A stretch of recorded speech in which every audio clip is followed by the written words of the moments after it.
Dr. Jeff talks love, Dr. Jeff talks life, answers your questions, cuts through the strife.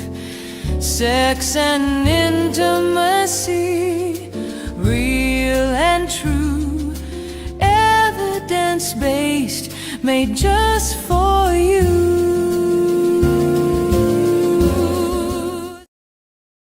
Greetings. Hello. Welcome to Dr. Jeff Talks About Sex and Intimacy, where we explore the science, the psychology, and the lived experience of connection and desire. I'm your host, Dr. Jeff Albaugh, and today we're diving into how play can help us reconnect with pleasure, curiosity, and our erotic selves. This is episode 71, Beyond the Problems, How Play Transforms Sex, Desire, and Intimacy. So whether you're watching live or listening to the recording later, every moment of your amazing life matters. And I count it a true blessing and gift to have you here joining us to improve your life. I sincerely thank you. I want you to know that you are the reason this podcast exists. We are connected across so many platforms. We're on Facebook, we're on YouTube, we're on X, we're on LinkedIn. If you're joining us on X, pop over to one of the other platforms like LinkedIn, Facebook, or StreamYard so you can interact with us and ask us questions. If you are a Facebook person, please do us a big favor and follow us. The more people who follow us, the more things we can do on Facebook. Please visit the website. Learn so much about all the different episodes. We have had the most amazing guests, over a year worth of guests. Wow, 70 episodes with awesome people. You can watch previous episodes. You can pull up the calendar and see all the exciting things we have coming up all the way through August. We got some programming. Very exciting. So go to the website. You can take Dr. Jeff Talks About Sex and Intimacy wherever you go. We are streaming with you. We're on Spotify, Amazon, iHeartRadio. So whatever your favorite music streaming service is, take us along. While you're working out, you can learn about sex and intimacy. While you're on the road, you can learn about sex, intimacy, and relationships. So take us along. As always, I'd like to take a moment to remind you that everyone is welcome here. Whatever your sexual orientation, gender identity, or relationship style, please know that this podcast was created for you, and you are so welcome here. The mission of the podcast is really simple. It is to empower and enlighten you with the evidence-based information you need that improves your sexual health and deepens those wonderful relationships that you have so you can live your one miraculous life more wholeheartedly and with more love. Who doesn't want more of that? So today's conversation invites us to shift something fundamental in how we think about sex and intimacy. So often, when challenges arise, whether it's low desire or a desire discrepancy between partners or feeling disconnected, we move into problem-solving mode. We analyze, we try to fix, we search for the right answer, and while insight has a place, the truth is the erotic self doesn't thrive under pressure or overthinking. And gosh, aren't we always overthinking, that voice in our head going crazy? What if the path forward isn't more effort, but what if the path forward is more play? In this episode, we're exploring how bringing curiosity, lightness, and even a sense of fun into our intimate lives can open doors that logic alone cannot. Play has an incredible role. It helps us move out of our heads and back into our bodies. It creates space for exploration, experimentation, and authentic connection without the weight of expectations and performance. So first off, joining me today for a co-host is my good friend and colleague who you've learned to love as well through this podcast, Dr. Susan Kellogg-Spadt. She is a sexologist. She's an amazing advanced practice nurse who has her own practice. She is the person who is my go-to person about female sexual sexuality and sexual dysfunction, and I'm always excited to have her co-host with me. But joining me is another friend and colleague, Lena Elkhatib. She is a highly respected sex therapist and supervisor.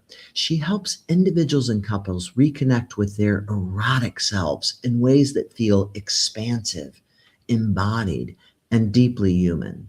Together, we're going to talk about how prioritizing play can help couples navigate desire differences, reduce pressure, and rediscover a sense of aliveness in their intimate relationships.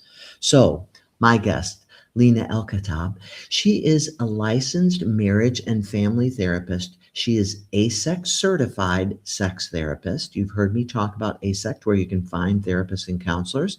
And she's a certified sex therapy supervisor.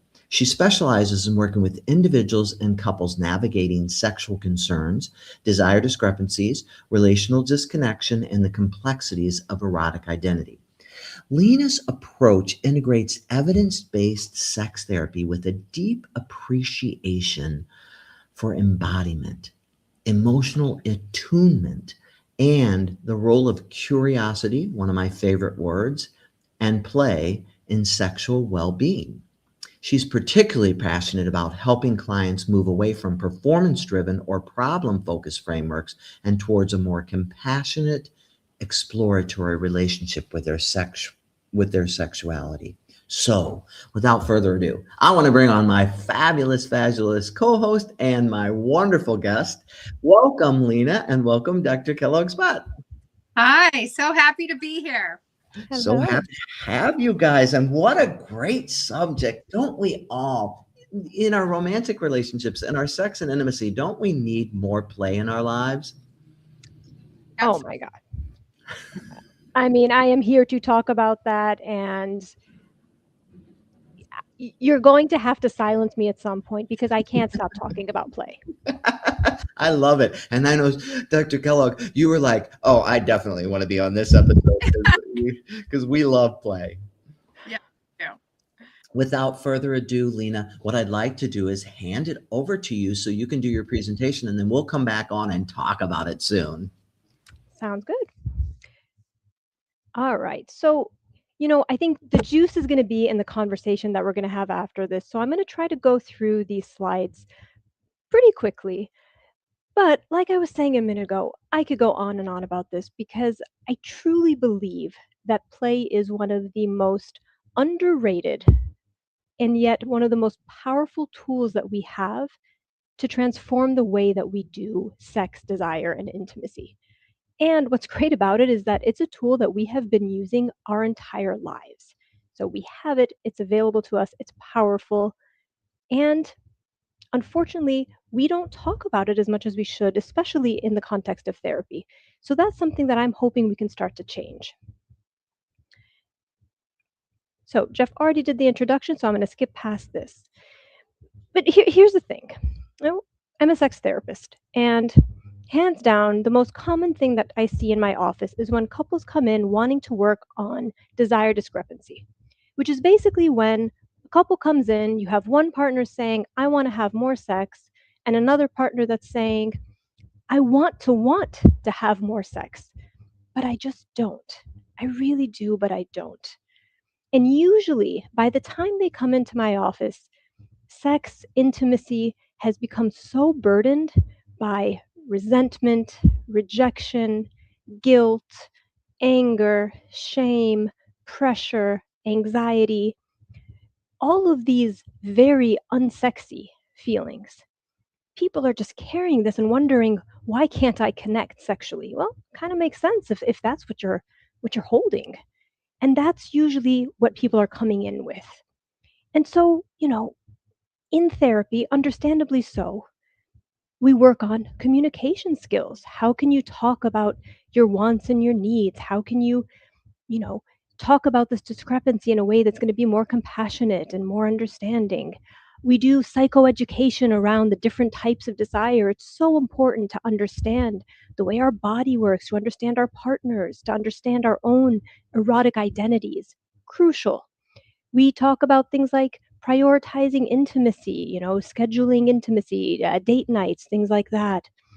We address imbalances in the division of labor. If your context in itself doesn't feel conducive to intimacy, chances are it's not going to happen. We talk about broadening intimacy, working through resentment. All of these are very, very important things to work through. They're also very serious. Now, don't get me wrong, I'm not saying we shouldn't work on these things. They're important. It's the insight we need to create the foundation for intimacy and sex in our relationship. But what tends to happen is often couples will say, we're doing really well, we're communicating better, we're working on things, we feel much more connected, but we just can't get past that hurdle to actually connecting sexually, to actually tapping into desire. They describe it almost as though there's like an invisible wall between their relationship and taking that leap into desire. It's almost as if it's too far of a stretch. They're in this headspace of analyzing, of understanding, of trying to figure out the right way to talk about things and to communicate, which again is super important, but you're in your head. You're in this place of thinking, of processing, of negotiating. And that's not where desire lives. That's not where eroticism lives. They're not able to necessarily make that jump from there to being in your body, to being in curiosity, to being in creativity, to letting go, to being in the space that eroticism requires. And that is where play comes in. If folks are in this place of heaviness, maybe it's the heaviness of the day, maybe it's the world that we live in, right? We work all day, we raise children, we caretake, we have responsibilities, even navigating relationships and whatnot. All of that can be very heavy, very serious. We spend a big chunk of our lives thinking, doing, kind of turning on the parts of ourselves that are very analytical. And so when the time comes where we want to transition into desire, into intimacy, where we can kind of let go, that's a big jump. The link is play. Play being that state of mind where curiosity and creativity are at a high. There's room to imagine, to be messy, to try things out because the stakes are low and you can tap out at any time. And it's all for the sole purpose of pleasure. It's the thing that leaves you thinking, we should do that again soon. So think of it as kind of this place that you can be in.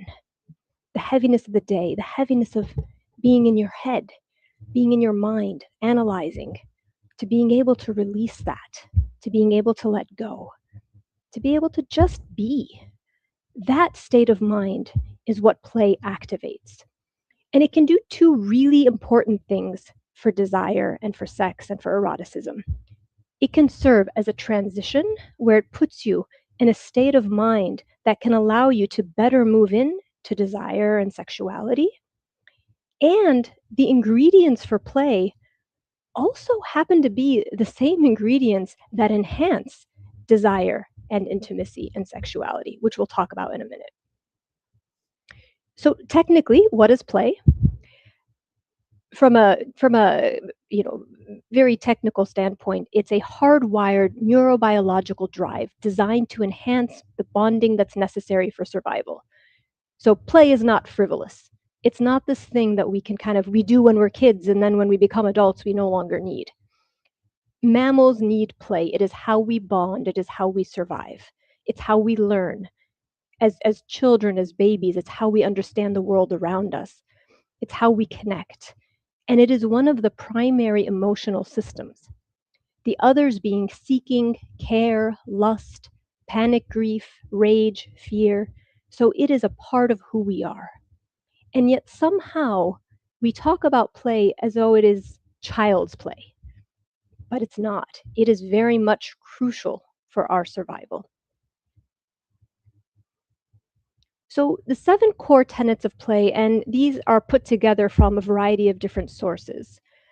But if we think about play and we kind of break down the different kind of aspects of it, 1, play is voluntary. It's not fun if people are forced to do it, right? Everybody wants to play the game. That's what makes it fun. So if you think about that in terms of desire and intimacy, this is what consent is. Everybody's game. Play is done for play's sake. There's no objective, right? You're doing it just for the sake of fun. So when we think about the ways that many of the folks that we know address sex or intimacy, a lot of times there's a lot of pressure. We're doing this because we should, because it's been a week and I'm worried that my partner's going to get mad, because that's what we're supposed to do, because that's what couples do, because whatever it is. And that pressure tends to kind of change the meaning. That's where duty sex comes in. And nobody wants that.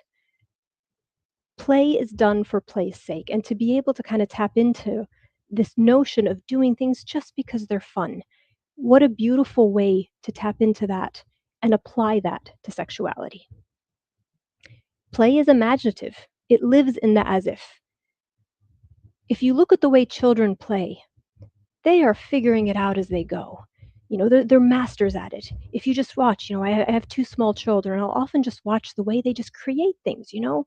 All of a sudden, you know, a Tupperware becomes this magical bowl, and there's something in it that's going to change them into a wizard, and they all take on these roles, and anything can be anything because they say it is so. What a beautiful way to be open to anything. And what a beautiful part of yourself to bring into intimacy. I can be anything right now. I can shed the roles that maybe I've been carrying all day.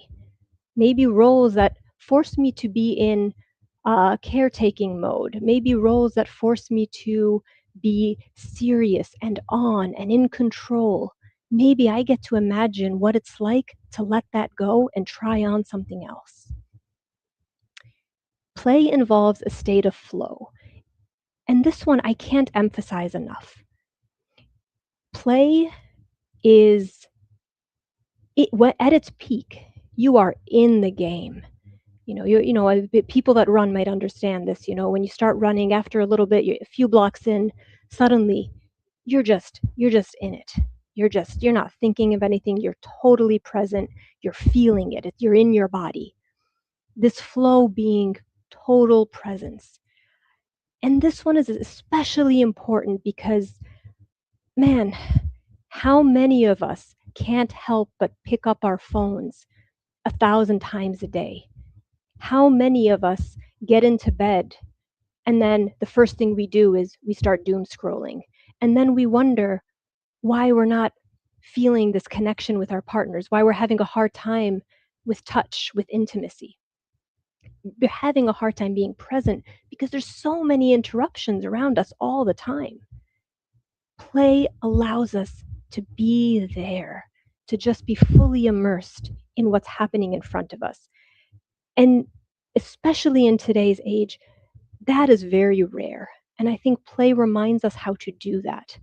And intimacy needs that. Play has no agenda. It doesn't have to lead anywhere. It is just whatever happens, happens. And for many people, that is something that is hard to access because, again, we live in a world that is very goal-oriented. And a lot of that goal-oriented mindset has been applied to intimacy.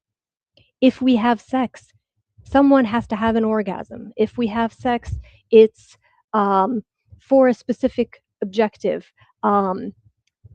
There has to be an erection for us to be able to be intimate with one another. Not necessarily. Intimacy and closeness in sex can look 1,000 different ways as long as it feels good for everyone involved. There doesn't need to be a goal. It can just be enjoying one another. Play is intrinsically motivated. You play because it's fun. And when it's fun, you want to do it some more. Same goes for intimacy and desire and sex. When you have good sex, you want more sex. When you have embodied sex, when you are present in it, when you are feeling it, chances are you're going to want more of that. when you're having, you know, sex, disconnected sex, uh, kind of check the box sex, chances are you're not going to be thinking about it the next day. You're not necessarily going to crave that and want that and look forward to the next time you're going to have that experience. So it's not necessarily low desire if you're not desiring a mediocre experience. It's common sense. Play is intrinsically motivated because you are having an experience that is fun and enjoyable and pleasurable, and so you want more. Same thing for intimacy. And then play is relational. And this is one of my favorites. You can't play if you are not being in relationship with people you're playing with, right? You have to co-regulate, you have to negotiate, you have to be attuned to one another, you have to co-create whatever game you're playing. If you're playing pickleball with a partner and you're noticing that, oh, my partner, maybe they don't play as well as I do. You're not going to keep smashing the ball at them. That's not going to be a fun game. Chances are you're going to kind of tone it down a little bit to keep the game going. Enough where it's still fun for you, but they can actually engage with you and they can actually hit the ball back, because that's what makes the game fun. You're working together, you're reading your partner so that the game can keep going. That is what makes it relational. That's what makes it fun. You're paying attention to one another and adjusting accordingly. That is what makes intimacy powerful. You're paying attention to one another and you're adjusting accordingly. You're seeing each other and you're responding to each other. That is the very heart of intimacy. And that is what play does. And again, we do it so well. We know how to do this. We are wired to do this. We do this as children. But as we get older, it's kind of trained out of us. But these skills, we have them. And so if we can start to remember how to play and apply these to sex and to intimacy, man, what a powerful experience. So I'm going to go through the next couple slides very quickly. But to put this in practice, I would say pull out Emily Nagoski's Come Together book. Those emotional systems that I was talking about, care, play, lust, rage, fear, panic, grief. She talks about pathways. She talks about how to use play, lust, care, rage, fear to understand what you need to get from one space to another. Because a lot of times people might be in anxiety and wondering why they can't get to lust, when really what they need is to go through care so that they can get to play, so that they can get to lust. And so what this really means, and I'm kind of, very briefly talking about something that is, quite deep, understanding what you need to be able to access play and to be able to access desire can be a game changer. Essentially, it's saying, I know what I need to be able to get in the headspace for play. I need care. I need maybe I need my partner to, be calm with me for a minute, maybe talk to me for a minute before I can enter into this headspace. I may not be able to jump in from a hard day at work immediately into this headspace. I might need a minute. So kind of understanding what you need to get into that space so that you can work towards navigating your emotional system. And then the last part is putting play in practice. If play was a transition in this previous slide, how do we transition from play to lust, right? How do we use play as a way to get to desire? Going from your day, understanding how to get from a hard day to desire through play. This is about how to use play as a way to enhance desire. What's most important is that it's about how and not what. Because a lot of times people translate play as, okay, what do I do? Okay, I'm going to sign up for this class, or I'm going to do this thing. And they create checklists of ways that they can, add playful things to their life. And that's fine if it feels playful.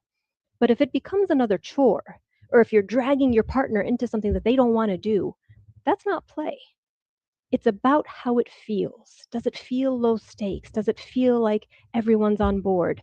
Does it feel like you are present and curious and creative and attuned to one another? That can be a thing that you're doing. That can be a mindset that you're in. That can be something that you access sitting on your couch in your home, just holding hands. That can be a version of play if you are tapped into that mindset. So again, play is a how, not a what. And then lastly, I would say learn to be good playmates. That might look like, hey, let's play together. Let's come up with this game together. Let's get to this headspace together. That might look like, I know my partner had a really hard day. I'm going to come up to them and say, hey, let's play. I set up a good game for us. That might look like my partner knowing when I'm struggling and inviting me in and helping me get into that headspace. So sometimes we co-create, sometimes I invite in, sometimes I need to be invited in. But again, having partners and people in our lives that know how to play well with us can be really crucial for this. So I'm going to close this out and come back so we can have our conversation. Awesome. Awesome.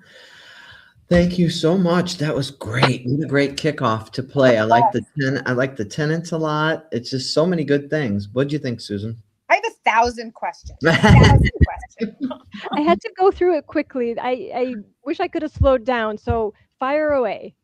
All right, let's start. I'm going to hit it right out. The last thing that came into my mind is, what about a couple who's one person in a couple is naturally funny, cracks jokes, very chill, if you want to think of it that way, even with a high pressure job, that's just how they roll.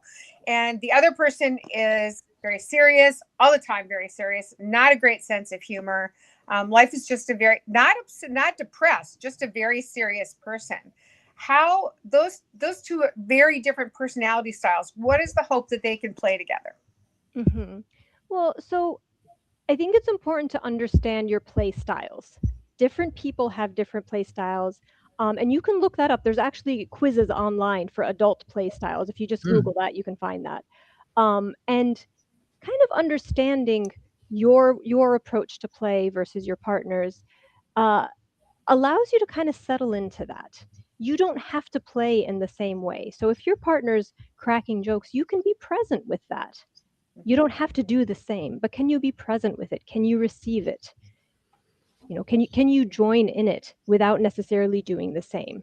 The idea is not necessarily to do the same thing in the same way at the same time, but to be there for it. Absolutely. I would also want to know, for that more serious partner, what is their play style? How do they let go? What is making it hard for them to potentially experience kind of their version of play? I'm sure they have it, but something might be blocking it, and I'd be really curious about that. I think sometimes you think about, gosh, we innately and intrinsically know how to play. We were born to play. We used to play, right? And then as they say, those 1,000 veils, all the things that happened to in our life created that other person who we are now. Yeah. And even too, I think, so learning to maybe relinquish that role. Like, you think when you come home to play, Dr. Alba, Dr. Kellogg, that's not who you really want to show up to play, right? It's like, so relinquishing some of those roles and personas that we are, and having permission to do that can be really fun too, to say, I don't have to be any of those people in this moment and play. And that's what really removes some of that expectations, performance, all that stuff, that let's just pull away the roles and the veils and the personas and just coexist in the space and whatever the play may be at that particular time. I think that's what can make it exciting. And I think we know how to do it. Yes. But sometimes, I don't know about you guys, but even when I get home, sometimes it's like to let go of who I just came from and was in the office and all the stuff that I dealt with. I had a day the other day where I had like several new sexual trauma patients in a row, just so many things on my mind. Another patient who I had to walk to the ER because he had a low heart rate on metoprolol. And I'm like, oh my gosh, just to let go of all that and step into a space where I could do that. For us, we learn it, we teach it, but it's really hard, right? Mm-hmm. Lena, I have a question for you. Jeff, to your point, coming home from work, I'm going to get real personal with me sometimes. Coming home from work, you can think, I have to make dinner, or else I can invite my partner to come play in the kitchen with me. We open the fridge, see what there is, brainstorm about what to make, and just put some music on and just start cooking together or whatever. Was that an example of how you could be playing even though we're both fully clothed and not having sex with each other at the time? Absolutely. That is a great example. And look, here's the deal. Sometimes you just want to go home and shut down and not feel anything. You want to feel them sometimes. But sometimes you want to make a decision to do just that. And it might be a very small shift that instead of just kind of throwing dinner together and just sitting down at the table and thinking, I can't wait for this to just end, you make a decision to say, you know what, we're going to open a bottle of wine and we're going to make this just a little bit different. Mm-hmm.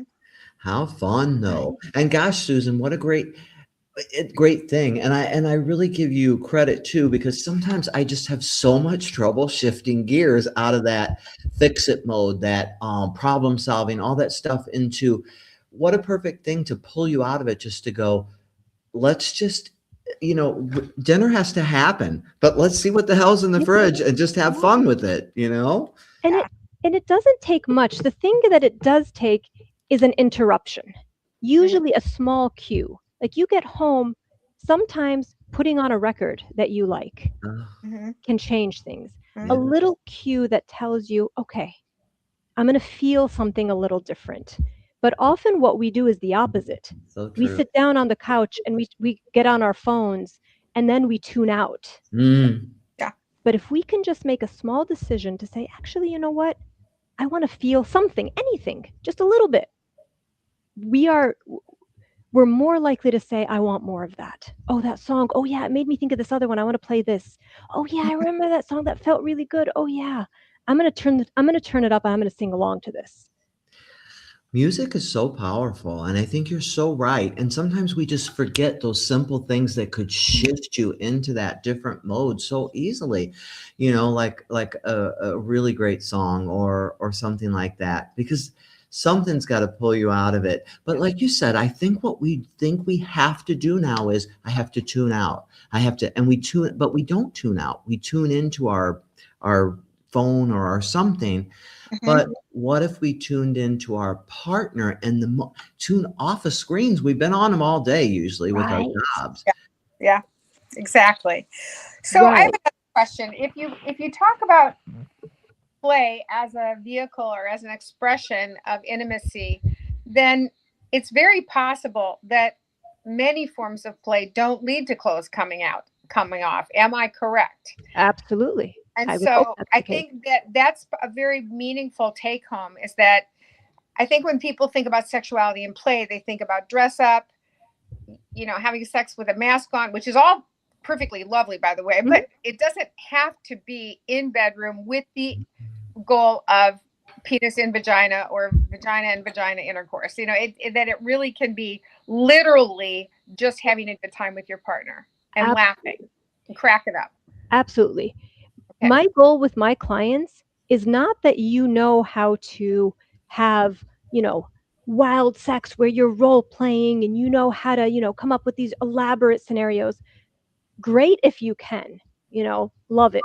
More power to you. Right. What I want for you is to have 1,000 ways to feel good together. From the wild, extravagant scenario, that you're going to, put on the sexy outfit and that's great. And how to have a little moment that can feel just a little extra at the end of your day. You can tap into that moment of intimacy that feels playful and feels fun. Because depending on what's happening in your life, sometimes you have room for this. Sometimes you need this little morsel because that's all that you have available.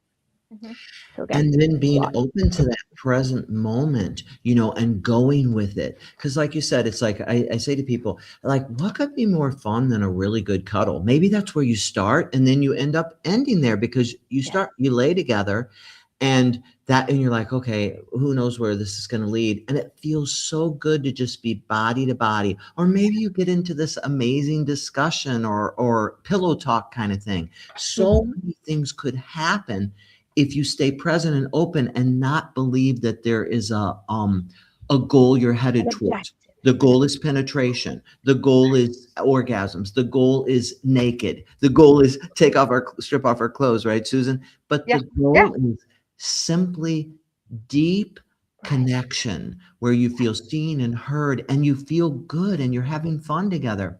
And so I'll say to people, even when I do sensate focus, I say, you could do sensate focus out in public. Like you go to an Ethiopian restaurant eating each other and stuff. What could be more intimate than that? I mean, people are going to be like, get a room, but it's like your clothes are on, but again, really broadening what we think it's about. And what I love about play is that it's about presence and rolling with whatever it is at the moment. So go ahead, please. I was just going to say, what I love about that is that it addresses something that comes up a lot where, clients will say, when my partner touches me, I tense up because I'm worried that if they touch me, they're going to want this to lead to sex, and I don't feel like I want that tonight, so I shut down the touch. And what you're saying is, no, the game could we don't know where this game is going to go, and it doesn't matter. As long as we're open, we get to feel good, and that might be, giggling on the couch and cuddling, and that is beautiful and wonderful, and it can be just that. And I would say, to your both of your points, I think let's see where it's going to go, but to make sure that woman or man who says, oh, when my partner touches me, I like go, my head automatically is, what's this going to lead to? What does he want? What does she want? Maybe being more explicit at the beginning of play, like, this is really what this cuddling feels so good. Jeff, you brought that up. Like, that's where it ended that night in that your scenario. So this cuddling feels so good. This is how this is where I'd like to keep it. I think there's a place in play for limit setting if it makes everybody more comfortable. Agree? Not agree? Well, if we think of how play works, I mean, again, let's learn from the masters. Little kids are playing a game. Hey, do you want to play doctor? I want to be the doctor. No, I don't want to play that game. Actually, I would rather, can we just play, can we play vet instead? Okay, that sounds fine. Okay. Yeah. Suddenly they're playing vet. The negotiation is happening. Structure is being created. And it's happening because they want to keep the game going. It's attunement. It's communication. It's an awareness that everyone has to be on board. I think it's so important. And Suze, I think you hit on a really, really important thing. I have so many of my female patients. I see a lot of sexual trauma patients, a lot of people, they're just like, I just don't want anybody to expect anything from me. I feel like every man I meet wants something from me, and it's usually very similar. And I just don't want to feel like they need anything from me, that I can just be in that moment. And I think that's really important I know that's what my patients talk about all the time, just God. And sometimes at the end of the year, it's like, God, I hope nobody else needs anything from me because I got nothing left, right? So just be there. And just think of that tension, right? Like, someone is coming to you, putting in a bid for affection or attention, and you're tensing up because I don't know what's going to happen. Are they going to get upset? Are they going to withdraw? Are we going to get in a fight? Like, right off the bat, the intimacy is gone. But and again, kind of, when I say the ingredients for play are the ingredients for intimacy, that relational piece, that ability to say, we are figuring this out. To be doing this together means I can go into this knowing that I can join you, and I can say, hey, I don't feel like it. And you're going to say, oh, okay. That's it. So that brings me to a place of, go ahead, please. No, I just was thinking my turn to be in charge of play, like you said, that maybe this particular time, hey, I want to kind of dominate where this is going to go a little bit, because I just want, or I don't want it to go wherever. I think some of those boundaries and stuff might be really healthy and really good too that you brought up, Susan. So along with boundaries, there has to be safety. So I'm thinking of a couple I just worked with that she was in trying to be playful and said, I wonder what it would be. Here's curiosity. I wonder what it would be like if I got to, and Jeff and I have talked about this before, it's called handwriting. If I got to watch you, to her male partner, pleasure yourself on your penis, and I got to put my hand over your hand and just go along for the ride, so to speak. No pressure on her. She's thinking I might learn something and he still gets to feel good, you know, right? So be together, blah, blah, blah. And the safety piece was broken when he said, that's a stupid idea. Like she, and it took everything in her to bring this up, like everything, to say, what would it be like if? Yeah, she took a risk. I think setting not only boundaries, but to make it a safe space, because when little kids are playing unicorn, they don't say, that's a stupid idea. There are no unicorns. You know what I mean? Right? So how do you, as a therapist, Lena, how do you set the rules? Yeah. So one of the things, and this is from Dr. Alexandra Solomon, I talk about this so much, what she calls the sacred sexy trio. And it's risk, trust, and self-compassion or compassion.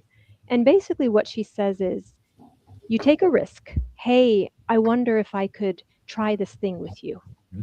And the hope is that the partner says either, yeah, that sounds great, let's try it, or, you know, thanks for sharing that, but you know what, I'm not up for it. That's a totally fine answer.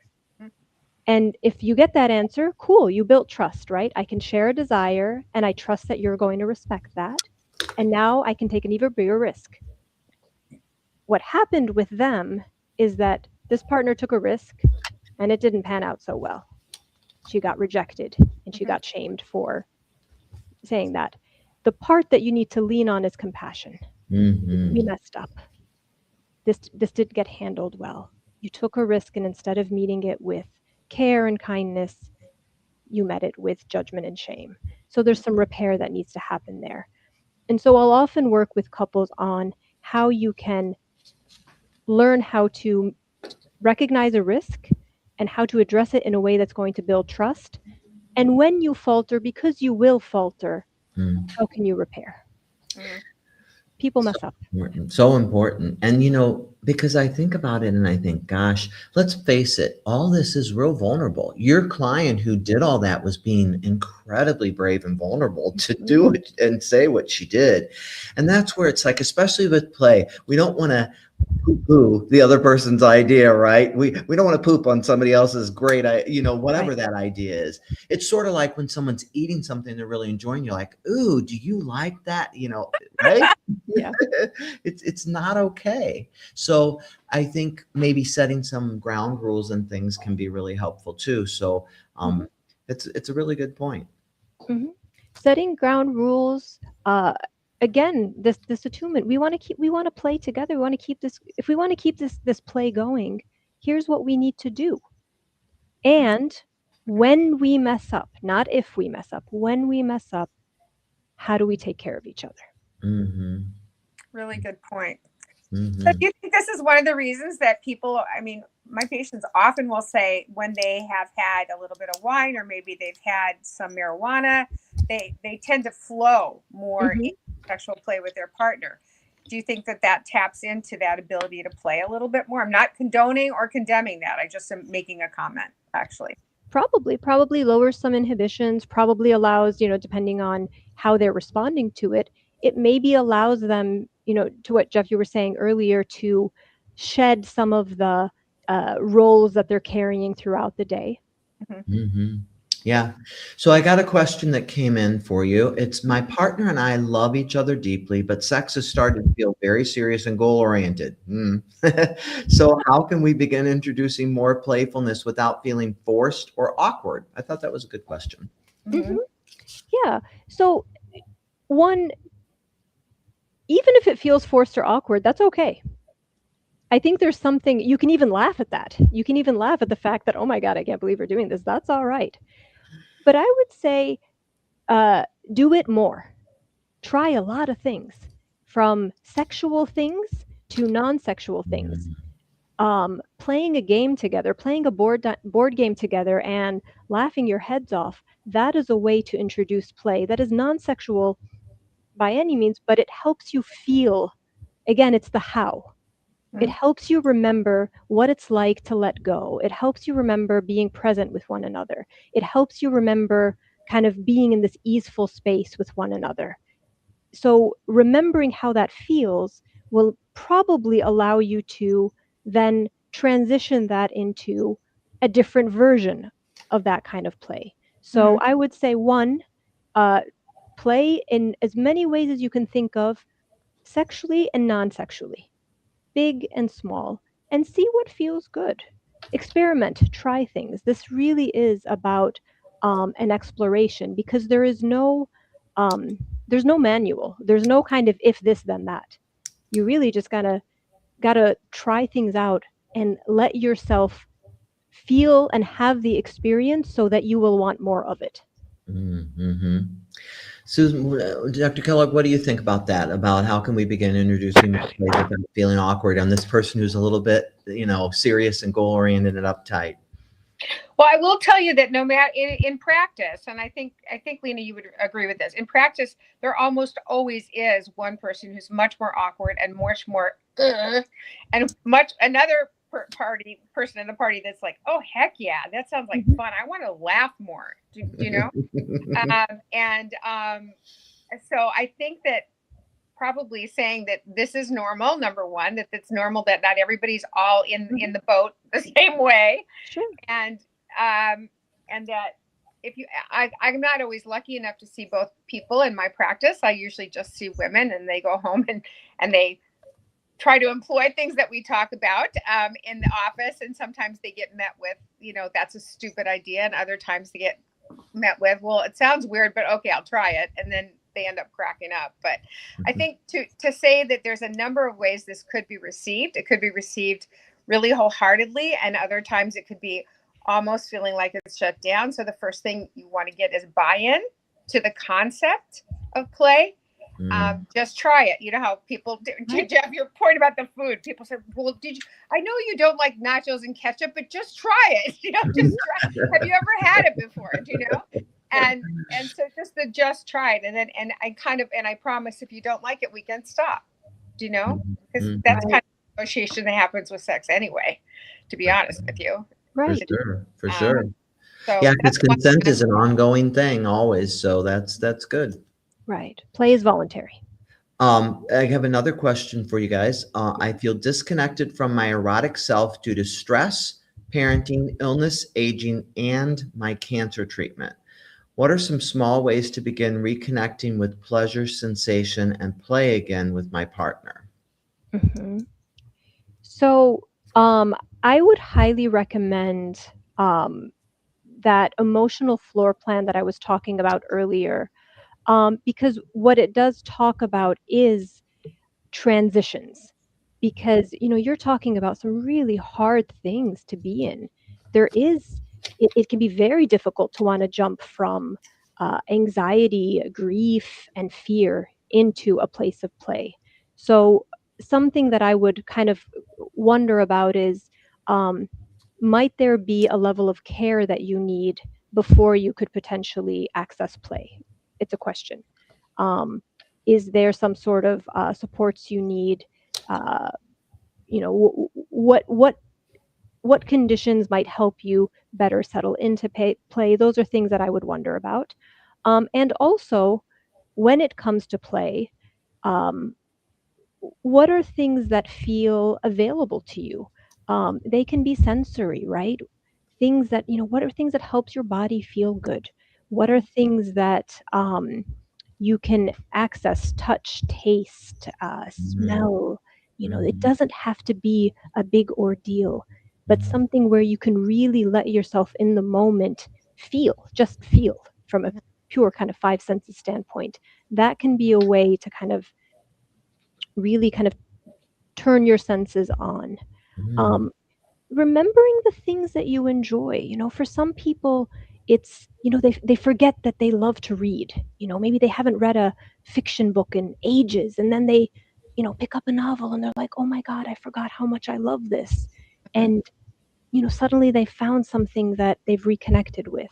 Mm. So I would say one, sensory things that are easy to access that involve kind of the physical sensations, but also kind of revisiting the things in the past that have brought a sense of joy and wonder, and maybe seeing if you can re-access those. It reminds me, Susan, when you were talking about, you put on the mask so you don't know, and you feel the different textures, and it's a way of play, like get out all the different things, the feather duster, the different things, and let them feel these different textures and things with a blindfold on. That was one of the fun things you brought up in a previous podcast, which I thought was really such a great idea, to use senses that we don't always use like that, Right. Smell, aromatherapy. But I like that idea a lot. Novelty does wonders, right? If we're used to a scent that's different, a sensation that we're not used to, when our body feels something that is different, it turns us on in a different way. Absolutely. One of to your point of, I had a couple where they both were definitely experiencing aging, advanced aging, and in the how shall I say this? In going into their age, the older they got, the more she liked light, feathery touch, and the more his rough hands were more rough, like really rough. And so one of their most successful sexual scenarios, intimate scenarios, was when he decided to take a little brush that you would baste a turkey with butter. Are you with me, guys? They're very soft. They look like paintbrushes, but not really.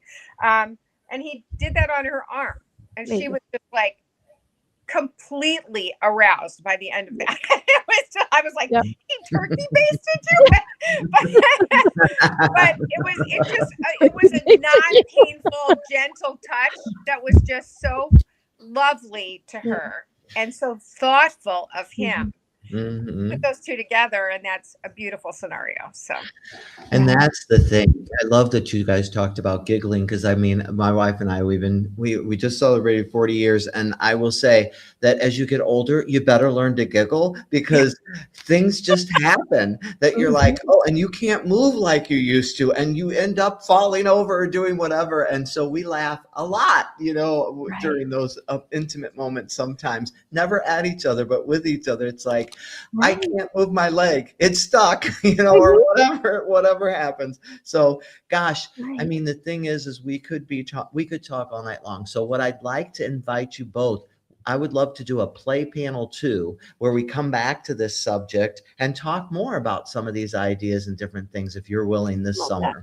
I would love it. And I'd like to I really would like to talk more like things that actually happen, because we all see clients all week long. So yes, because those are some things you can't even dream about. This stuff, they have the stuff that people dream up to play. It's so lovely. Right. Well, and it's helpful for people to kind of have the practical application of it too, like turkey basters. So we'll plan it for sure. So we're going to plan that one. I will get back to you both, and we will do that this summer. We'll do something that would be really great. And so we will do a play panel 2. But gosh, so many great ideas, so many good things. I'm going to do our closing centering exercise, and I will come back for your final thoughts for listeners from both of you. But gosh, so many good things. It's like, okay. As we come to the end of this episode, I would like to invite you into a brief moment of reflection, just an opportunity to reconnect with that sense of curiosity and play within your beautiful self. If it feels comfortable, gently close your eyes or soften your gaze, whichever feels most comfortable. Take slow, steady breath in and exhale fully. Allow your body to settle just as it is. No need to change anything. Let it settle. Now bring to mind the idea of play. Not performance, not pressure, just play. Ask yourself gently, when was the last time I felt playful in my body?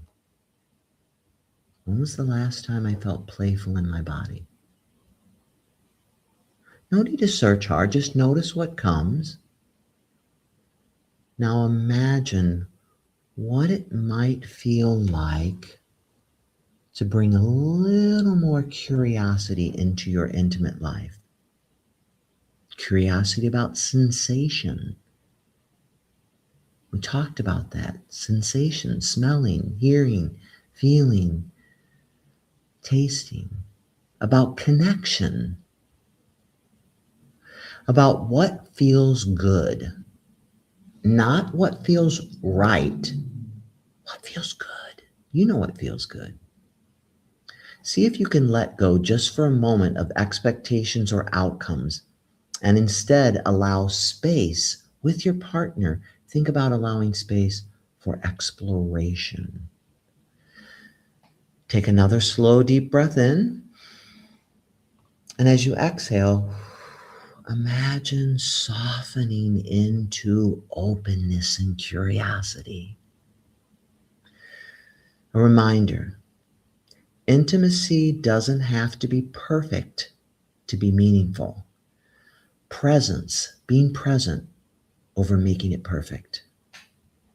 Sometimes it just needs to be alive. When you're ready, gently bring your awareness back to this present moment, where you are right now, back in this room. And as you come back into the room, welcome back. Keep that curiosity with you. So, Vic, can you tell our listeners what is up next week? What's up on Dr. Jeff Talks About Sex and Intimacy? In this episode, Dr. Jeff sits down with renowned urologic oncologist Dr. Sadhana to explore focal therapy for prostate cancer, an innovative precision-based approach that targets cancer while sparing healthy tissue. Dr. Sadhana explains who is an ideal candidate for focal therapy and how advanced image and biopsy techniques guide treatment. How modalities like HIFU and cryotherapy work. We also dive into what men care deeply about: preserving erectile function, urinary continence, and overall quality of life after treatment. Join us on May 19th at 7 p.m. Central Time to learn more. Wow, Vic, you had a Western twang in there and everything. So I guess we're thinking of those focal therapies as new frontiers that I think Vic creates those to make. He loves to watch me laugh during them because he does the most amazing things with those. That was pretty funny with the Western twang. But all humor aside, it's going to be a great episode. And Dr. Sadhana came to my prostate cancer group, and he does every single focal therapy type, and he tailors it according to what that patient needs. It's going to be such a great episode. But so I hope you'll join us next week. But wow, so many good things. Thank you so much. Lena, you guided us through tenets, kind of gave us a framework for play. Such good information. And it's always a treat to have you here, Dr. Kellogg. You can co-host with me any day of the week. So it's all good. But final thoughts for listeners from each of you. I'll start with you, Dr. Kellogg. My final thoughts is that intimacy doesn't have to be sexual, and play doesn't have to be sexual, but both intimacy and sex can be playful. I guess that's what I'm trying to say. So just to lighten it up, that's what I'm going to say. Think about how you can lighten it up and lighten like that part of your connection with your partner. Just think about how you can gently just lighten things up. I love it. Thank you. Lena. Mm-hmm. Yeah, I mean, I would just want to end with an invitation tonight for folks to just give themselves permission to not think, to just let themselves see what to feel and to play and to see how that feels, and to just let that be and go from there. Mm. Yeah, no expectations, no pressure, no anything. Just live in the moment. I love Yeah. that.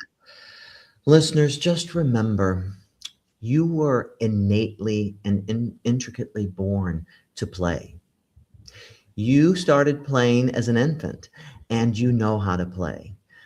A lot of things in your life may have robbed you of that, but there is no reason in the world why you can't return to play on your own with your partner, and it can build some wonderful, wonderful things back into your life. Think of how happy you are or were when you knew and played. I think of the incredible fun I had as a youngster. You can have all that again. So that's my hope and prayer for you, is that you play. You have more play in your life, and that play leads to more love and connection. Thank you for joining us, and goodbye. Who's Dr.